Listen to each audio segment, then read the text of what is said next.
So we're sitting here in a grocery store parking lot not far from the house, and we're actually packed up and loaded to head up to my better half's, my in-laws basically, and head up to her parents' house. And her parents are completely cut off from anyone. You know, their road in and out of their little area has like 2 or 3 trees down across the power line, so they have no power, they have no water. So we're kind of just bringing a bunch of supplies like cat food, and bunch of water so that they can just you know, wait it out a couple more days. And where they live, their water department is actually completely submerged because they're near the Catawba River, and I think the entire water plant is underwater, so they're not going to have water for days. And what we're doing today, I think it's just kind of a temporary measure, but we also got 5 gallons of gas I got in one of my jerry cans, and we're going to use that just to see if any of our neighbors need help too. So we got the Silverado loaded up, we got fuel, we got the winch, we got blankets,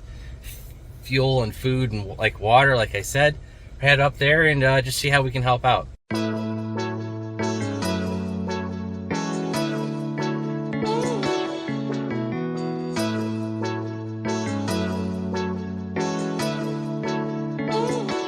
Alright guys, we are officially home from the mountains, and as you guys saw just a minute ago, we had the whole truck fully loaded up with fuel, water, food, cat food, kitty litter, some other stuff, you know, some basic supplies. And we were headed up to my better half's parents' house, as well as helping out the neighbors around them, because they all basically had no access to the road because the road they live off of. 5 or 6 trees had fallen on a bunch of power lines, and actually 5 of them hit all in like one small section. You guys will see pictures of that here, and you guys can see, you know, these were really tall trees and there had power lines mixed in between them. So, you know, as you guys can see, a bunch of damage and devastation. And actually that group of 5 trees took down 2 power poles. So yeah, they're obviously pretty hosed with no power.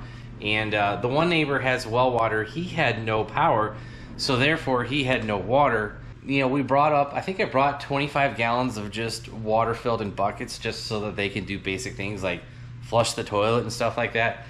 You guys never think of stuff like that, but you know, they just didn't have any water. And you know, after 3 or 4 days, you know, you really do want to flush a toilet. So yeah, just by helping out a little bit, you know, we brought some relief to, you know, immediate family, friends, neighbors, and some other folks that all live right around that same area. So not a bad trip and not a bad thing to help, you know, to help people out. So but yeah, when we were coming home, we saw a ton of devastation.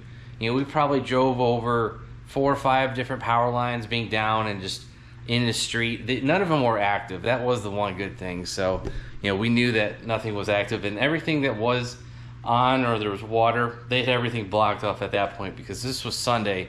This storm rolled in through on Friday. So, but yeah, with that much devastation, you know, the water actually was quite high, as this is going to be the Catawba River. This is before Lake Hickory, and you know, that area normally is pretty low, but as you guys can see, the water is super high and it's almost calm. It was weird because normally that river has some, you know, flow to it, but I don't know if just the dams were plugged up or whatnot. But yeah, so it's kind of calm, but yeah, the water was way high. And then continuing our way home, we also went over Lake Hickory, and again, that was super flooded, not normal, with elevated water levels. And eventually we got back home and we went over to the Lake Norman Dam area. And guys, this, you know, I drive past that dam where the McGuire nuclear power plant is. I drive there probably, I don't know, a couple times a month, you know, at least probably once every week. And I've never seen them have the spill gates open, and I think they had 4 out of the 8 gates open. We'll have some pictures here. And so yeah, they just had a ton of water going over the dam into the river channel, and then down further, you know, down into Lake Wiley. So yeah, we have a ton of water even down here, because we're about 2 hours from Asheville, and that's where the kind of the focus is, where most of the devastation is. But there's actually almost a mountain range, or you know, just a real high elevation right before you hit Asheville. So from that dividing line, all the water basically goes east or west. So Asheville, all that water stayed over there. All the water that hit east of Asheville is actually headed this way. So Lake Norman and the Charlotte area, we're going to continue to see flooding for probably the next week or 2, because water kind of moves slowly, and it has to go through like 5 different lakes.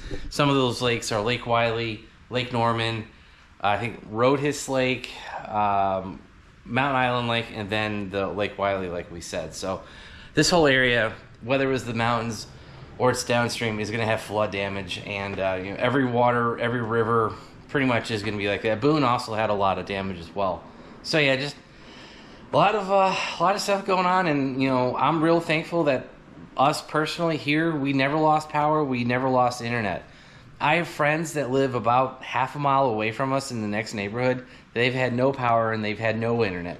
Then on top of that, Spectrum, the old Time Warner Cable, they had a major data center failure in Spartanburg, South Carolina, and their internet basically hasn't been up since, I don't know, Friday, Saturday, something like that. So I have no complaints because I have AT&T. We booted Spectrum a long time ago, but you know, that's kind of besides the point. So yeah, it just kind of depends where you are, what happens. Normally in storms, we lose power, and somehow in this devastating hurricane, we had nothing. We had a bunch of weather here, but we didn't lose power. The lights never even flickered, and we somehow kept our internet up as well. So yeah, we were gonna have a normal video this week, but I wanted to get this out there just to give everyone an update. So yeah, we're kind of right on that fringe of being in Western North Carolina. Like I said, we're fine.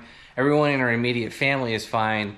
But like I said, you know, it's going to take months for people to get access to roads, power, for everything to be fixed up. It might take months or even years. So if you guys can contribute to your local, you know, your local places, I highly recommend it. I actually missed seeing Cletus flying over a house. He was probably about half a mile too far west, but I saw Cletus's channel. He hasn't published a video yet. I think by the time this goes live, he may have a video up. But yeah, that dude's been flying around here since, I think he got here Saturday into Sunday. He's been flying around for going on 2 or 3 days now, and the dude's helped out tremendously. And so yeah, I will give a shout out to the group that he was working with. It was Operation Airdrop. They're actually based out of Concord, but I think they're going to be basing out of Hickory Airport. So I think if you drop off any stuff at a local airport, they'll be able to get it, at least here in the central North Carolina area. And yeah, so Operation Airdrop, I'll have a link down below to their website. So yeah, if you guys can make a donation there, that will go directly into the proceeds of helping pilots, rescuing people, getting people water, getting people food, getting people supplies. And it is regional, it's local, and I know all their stuff's going out to help out people out in the mountains. So, and one more thing, if you guys are in the Charlotte area, give a shout out to the local NASCAR teams.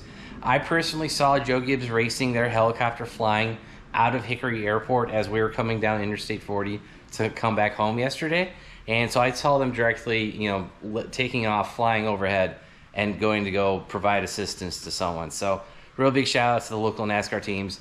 Joe Gibbs, Greg Biffle, Hendrick Motorsports. I know all those organizations have been helping out with the evacuations and providing food and assistance and stuff like that. So shout out to those guys. And so yeah, that is going to be it for today. I hope you guys enjoyed the video, and make sure you keep everyone in the Western Carolinas, Tennessee, this whole region, keep them in your thought and prayers, and that's going to be it. Thanks guys. Have a great one.